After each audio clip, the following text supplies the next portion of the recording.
bagaimana ya, tidak lagi menyerang ataupun memprovokasi para santri-santri seperti itu. Iya betul. Ini ada lagi nih Mustafa nih Belo. Betul, cara mendidik orang baru bukan kekerasan seperti itu, tapi kembali lagi emang Pondok Gio kumpulan orang-orang preman, jadi mengedepankan kekerasan. Coba Belo, dia masa dianggapnya kayak kumpulan orang preman-preman Belo. Banyak kali yang nih nggak paham nih Belo. Kasih pemahaman dulu Belo. Katanya tempat perkumpulan preman-preman. Nah, seperti tempat apa teh? Emang ini Pondok Gio kumpulan orang preman katanya. Sebenarnya sih tidak juga ya. Sebenarnya di pondok itu adalah banyak didikan-didikan agama gitu ya. Tinggal lagi ya ikutlah peraturan-peraturan ya. Namanya kita menjalankan untuk kebaikan ya. Tentunya kan banyak yang akan kita rubah gitu ya. Yang mungkin biasanya jahat, yang biasa kita tidak ada sopan. Nah di situ kan wajar tegas diajarkan untuk belajar sopan seperti itu. Betul Belo. Karena gini, karena dia ini nggak belum sampai situ pemirsa Belo. Karena kalau terlalu santai peraturan itu, ya sepele kan Belo, santai-santai itu. Jadi nggak selalu melanggar peraturan yang ada di pondok. Kalau terlalu lembek, terlalu santai, ini mana Belo? Ini Gus Idris apa bukan ini Belo?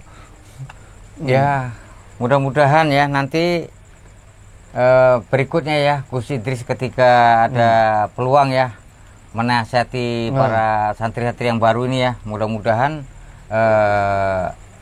bagaimana ya, tidak mudah memahami lah seperti itu ya. Betul. Ya mungkin wajar lah, namanya santri-santri ini kalau berkata ya mungkin tidak seperti Gus Idris ya, sedikit agak lembut, kasar kita bilang lah, itu wajar ya, karena mungkin bagaimana ya pengalamannya ataupun ilmunya, wawasannya ya masih dibawa oleh Gus Idris gitu, karena Gus Idris kan adalah seorang pimpinan gitu ya.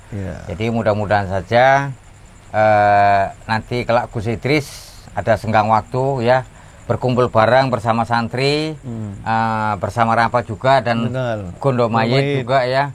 Di situ mungkin dia akan membicarakan suatu hal tentang kebaikan dan tentang akhlak ya. Mudah-mudahan santri dan termasuk santri baru ya kita bilang seperti Rampa Gondo Mayit ini mudah-mudahan paham gitu ya, tidak ada saling menghujat ataupun saling menyerang gitu ya. Nah kalau di situ saya lihat memang santri-santri yang wanita ini ya tidak senang gitu terhadap Rapa ini begitu. Nah mungkin di situ juga sama kayak Gondo Mayit. Ya mungkin di situ juga makanya sebabnya itu si Rapa ini pergi sesuka hatinya gitu ya, merasa dia ini dikucilkan gitu. Kalau saya lihat di pondok itu dibully aja Gus. Dibully gitu seperti itu. Oke, ini dari Cici Suryatim. Maklum saja Bang Radit bukan ustadz, jauh dari rasa rahmatan lil alamin. Kasihan orang yang tobatkan Gus Idris nanti pasti jadi korban fitnah seperti yang sudah. Ini ada nih Putra, tidak punya akhlak Radit. Masa dibilang masa karena dia punya akhlak Belo.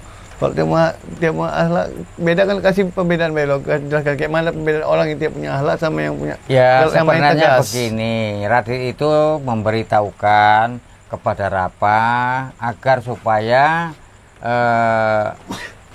ikutilah peraturan-peraturan yang ada di pondok, biar supaya si Rapa ini menjadi sopan. Ketika keluar pondok minta izin, bukan tidak boleh keluar, boleh, tapi minta izin, namanya kita di suatu tinggal di pondok ataupun di tempat orang lain seperti itu. Betul. Nah kita saja bertamu ya ke tempat orang lain, kalau kita tidak sopan, tidak ada akhlak, ya mungkin kita diusir oleh para tamu seperti itu. Ada etika. Nah jadi tidak ada bedanya ya kita kalau mondok seperti itu, kita tidak ada sopan, tidak ada apa, berarti kita bukan mau belajar di situ. Oh iyalah. Nah jadi ya kalau kita bilang ya ada benarnya juga Raditana ini memberikan saran terhadap si Rapa tersebut gitu. Tinggal lagi mungkin ya agak anggapannya mungkin ya menyinggung perasaan si Rapa ini gitu, agak sedikit keras gitu ya.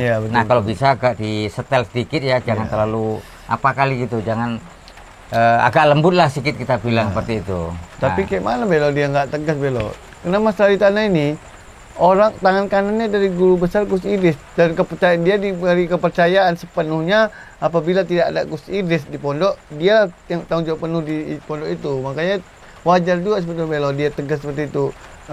Bukan karena akhlak, namanya dia mendidik yang bagus, karena jalankan amanah dari Gus Idris, tanggung jawab dia pondok itu.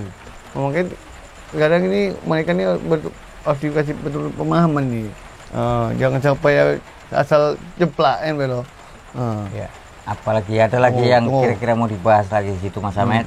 Banyak nih Melo nih yang apa ini ada nih. Semoga kita bisa meluruskan ya. Ciko Rajut. Ini kayak benar Melo, cocok juga nih komentarnya. Pulang ke rumah orang tuamu Rafa, sungkem mohon ampun ke ayah bundamu selagi masih ada kesempatan. Kasih tahu Melo. Ya, itu pun memang ada benarnya juga ya. Sebelum orang tua kita meninggal, lebih bagus kita meminta ampun atau sungkem ya. Itu ada benarnya juga ya, itu dari netizen itu bagus sekali memang komentarnya itu. Supaya kalau memang dia benar-benar tobat nasuha jumpai orang tuanya, cium kakinya. Ini kita betul juga dia karena siapa ni orangnya licik Melo. Oke, orang banyak juga yang wanti-wanti sama dia Melo. Ya, memang sih kita curiga boleh ya, ataupun apa, teman kita batasi juga lah. Kita lihat saja nanti apakah benar-benar tulus tobatnya ini atau bagaimana gitu ya. Nah, itu perlu lagi didikan-didikan ya, yang lebih apalagi kita bilang biar supaya dia mengenal Tuhan ataupun mengenal agama yang baik gitu. Kita sarankan seperti itu kepada santri-santri. Mudah-mudahan saya minta di sini janganlah sedikit-sedikit memusuhi gitu ya, mentang-mentang dia orang jahat. Janganlah kita anggap seperti itu dulu. Selagi orang mau tobat, monggo terima tobatnya dan beri arahan-arahan yang baik. Itu saran dari saya. Karena kan gini Melo, makanya orang ni sama dia ni keras karena mereka tahu dia ni, dan kemarin kan sebelum dia tobat ambisi kali ingin menguasai, ngambil benda mustika sakti Kuside. Jadi orang agak wanti-wanti dengan dia karena takut dia tu tobat supaya bisa masuk, bisa tujuan dia itu bisa tercapai, diambilnya pusaka Kuside. Makanya mereka seperti itu. Ya, yang penting begini saja. Intinya mereka ini ya perlu juga diwaspadai ya. Ya kalau kita bilang kita tinjaulah gerak-geriknya ya, gitu ya, supaya tidak ada mungkin terjadi hal-hal yang tidak diinginkan seperti itu. Nah ini Melo, ini bagus nih Melo. Ini baru dia paham nih Melo dari nol. Abang Radit cakap tuh betul, tapi Abang Radit kena cakap lembut sikit. Berarti orang Malaysia nih Melo.